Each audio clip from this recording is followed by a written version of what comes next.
अध्यक्ष, निदेशक और महानिदेशक गण सहित देश और विदेश के प्रमुख शिक्षाविद आज आपके सामने आपका हृदय की गहराइयों से अभिनंदन करने के लिए दूर दूर से जुड़े हैं।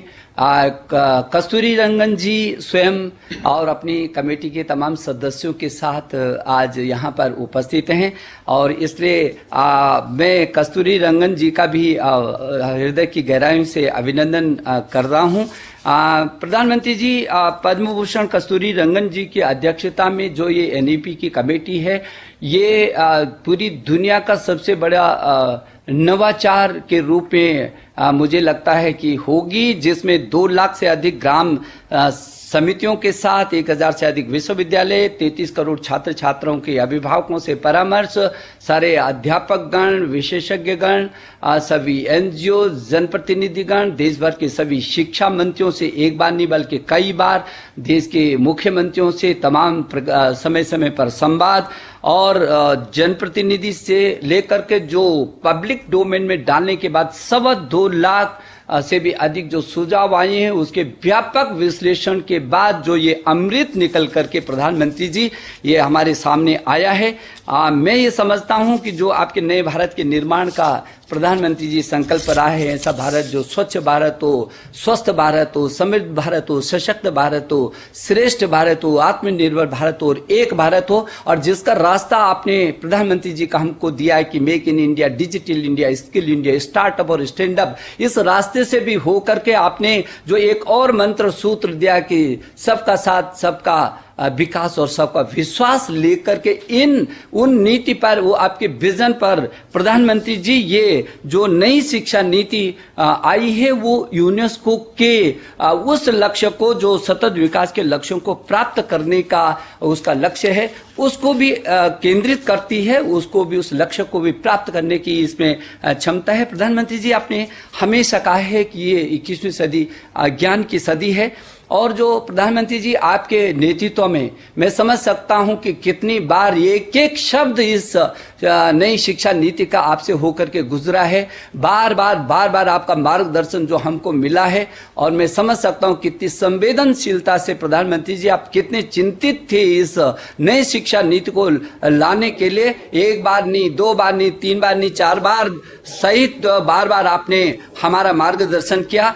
आपके मानवता के व्यापक विजन के साथ मानवीय मूल्यों के आधार पर समावेशी और सार्वभौमिकता लिए उत्कृष्टता और गुणवत्ता से ज्ञान, विज्ञान, अनुसंधान, प्रौद्योगिकी तथा नवाचार के साथ उदारवादी और विश्व प्रतिस्पर्धी रूप में Bharat knowledge based super power बनाने के लिए, आपके श्रेष्ठ भारत के संकल्प को धरती पर क्रियान्वित करने के लिए आज ये देश भर का शिक्षा परिवार प्रधानमंत्री जी एकत्रित हुआ है। हम आपको भरोसा दिलाने के लिए दूर दूर से आपके साथ जुड़े हैं। मैं बहुत विनम्रता से आपको निवेदन करना चाहता हूं, प्रधानमंत्री जी हमारा मार्गदर्शन करें, आपके आशीर्वाद के हम अभिलाषी हैं। प्रधानमंत्री जी नमस्कार। मंत्रिमंडल में मेरे सहयोगी श्रीमान रमेश पोखरियाल निशंक जी, श्रीमान संजय धोत्रे जी, नेशनल एजुकेशन पॉलिसी, राष्ट्रीय शिक्षा नीति में बहुत महत्वपूर्ण भूमिका निभाने वाले देश के जाने माने वैज्ञानिक डॉक्टर कस्तूरी रंगन जी और उनकी टीम, इस सम्मेलन में भाग ले रहे वाइस चांसलर्स, अन्य सभी शिक्षाविद, सभी महानुभाव, आप सभी का बहुत बहुत अभिनंदन। नेशनल एजुकेशन पॉलिसी, राष्ट्रीय शिक्षा नीति के संदर्भ में आज का ये इवेंट बहुत ही महत्वपूर्ण है। इस कॉन्क्लेव से भारत के एजुकेशन वर्ल्ड को नेशनल एजुकेशन पॉलिसी, राष्ट्रीय शिक्षा नीति के विभिन्न पहलुओं के बारे में विस्तृत जानकारी मिलेगी। जितनी जानकारी और ज्यादा जानकारी ज्यादा स्पष्ट होगी, फिर उतना ही आसान इस राष्ट्रीय शिक्षा नीति का इम्प्लीमेंटेशन भी होगा। साथियों, 3-4 साल के व्यापक विचार विमर्श के बाद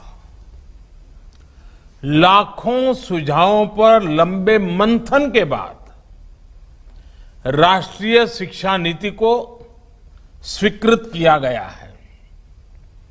आज देश भर में इसकी व्यापक चर्चा हो रही है। अलग अलग क्षेत्र के लोग, अलग अलग विचारधाराओं के लोग अपने व्यूज दे रहे हैं, राष्ट्रीय शिक्षा नीति को रिव्यू कर रहे हैं। ये एक हेल्दी डिबेट है। ये जितनी ज्यादा होगी उतना ही लाभ देश की शिक्षा व्यवस्था को मिलेगा। ये भी खुशी की बात है कि राष्ट्रीय शिक्षा नीति आने के बाद देश के किसी भी क्षेत्र से, किसी भी वर्ग से ये बात नहीं उठी कि इसमें किसी तरह का बायस है या किसी एक तरफा कोई झुकाव है। ये एक इंडिकेटर भी है कि लोग बरसों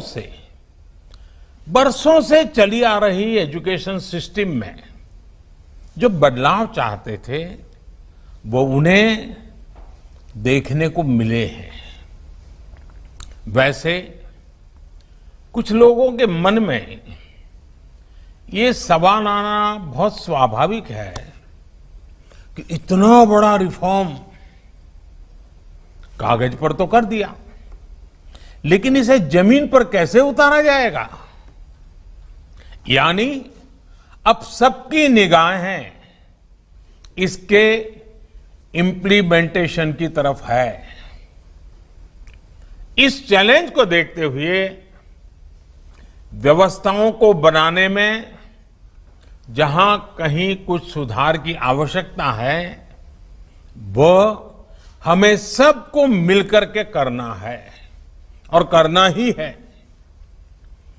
आप सभी राष्ट्रीय शिक्षा नीति के इम्प्लीमेंटेशन में और उस काम में सीधे तौर पर जुड़े हैं और इसलिए आप सबकी भूमिका बहुत ज्यादा है, बहुत अहम है। जहां तक पॉलिटिकल विल की बात है, मैं पूरी तरह कमिटेड हूं, मैं पूरी तरह आपके साथ हूं। साथियों,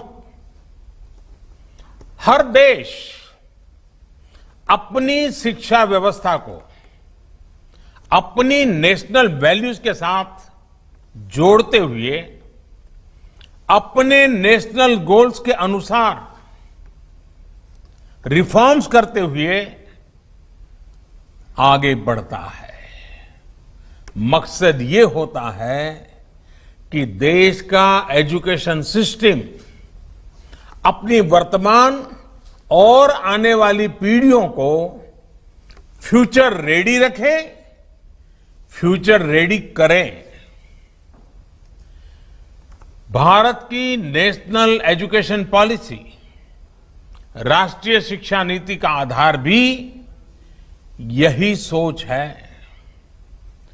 राष्ट्रीय शिक्षा नीति 21वीं सदी के भारत की, नए भारत की फाउंडेशन तैयार करने वाली है। 21वीं सदी के भारत को हमारे युवाओं और हमारे युवाओं को जिस तरह की एजुकेशन की जरूरत है, जैसी स्किल्स चाहिए, राष्ट्रीय शिक्षा नीति पर इन बातों पर विशेष फोकस है। भारत को ताकतवर बनाने के लिए, विकास की नई ऊंचाई पर पहुंचाने के लिए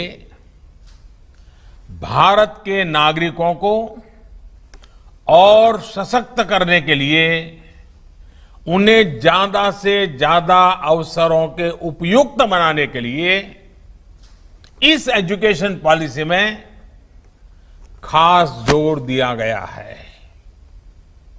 जब भारत का स्टूडेंट, चाहे वो नर्सरी में हो या फिर कॉलेज में साइंटिफिक तरीके से पढ़ेगा, तेजी से बदलते हुए समय और तेजी से बदलती जरूरतों के हिसाब से पढ़ेगा, तो वो नेशन बिल्डिंग में कंस्ट्रक्टिव भूमिका निभा पाएगा। साथियों, बीते अनेक वर्षों से हमारे एजुकेशन सिस्टम में बड़े बदलाव नहीं हुए थे। परिणाम ये हुआ कि हमारे समाज में क्यूरोसिटी और इमेजिनेशन की वैल्यूज को प्रमोट करने के बजाय भेड़ चाल को ही प्रोत्साहन मिलने लगा था। कभी डॉक्टर बनने के लिए होड़ लगी,